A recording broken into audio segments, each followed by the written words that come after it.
चुनावबाट हामी भाग्ने भन्ने कुरै छैन। त के हो, यही शासकीय स्वरूप राखेर यही निर्वाचन पद्धति राखेर गरे नि निर्वाचनले यो देशमा स्थायित्व दिन्छ कि दिँदैन भन्दा दिएन। त्यो स्थायित्व नदिएका कारणले चाहिँ 79 सालको निर्वाचन भएर त्यसको अवधि नपुग्दै भाग्नुपर्ने परिस्थिति भयो र फेरि त्यस्तै परिस्थिति सिर्जना गर्न यति ठुलो बलिदान भएको थिएन भन्ने कुरा सबैले बुझ्नु परेन। वार्तामा हाम्रो यी साथीहरूलाई चाहिँ वार्तामा बोलाउनु भयो तर गेटमै रोक्नु भयो। त योभन्दा ठुलो अवमूल्यन के हुनसक्छ? त्यो गर्नुपर्ने नै थिएन। उहाँहरूले यो तल चाहिँ जो रगत बगेको थियो त्यो रगत के लागि बगेको थियो भनेर उहाँले आत्मसात गरे भए यति धेरै गर्नुपर्ने नै थिएन। को नेता भन्नुपर्ने थिएन, उहाँले फटाफट डिसिसन गरेर अगाडि बढे हुन्थ्यो नि त।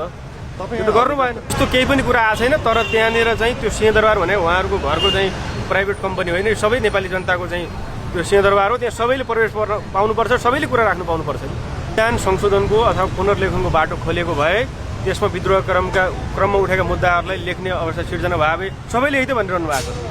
हत्याराहरूलाई कारबाही गर्नु पर्यो, सुशासन हुनु पर्यो, संविधान पुनर्लेखन हुनु पर्यो, प्रत्यक्ष निर्वाचित कार्यकारी प्रणाली हुनु पर्यो त भन्नु भएको छ।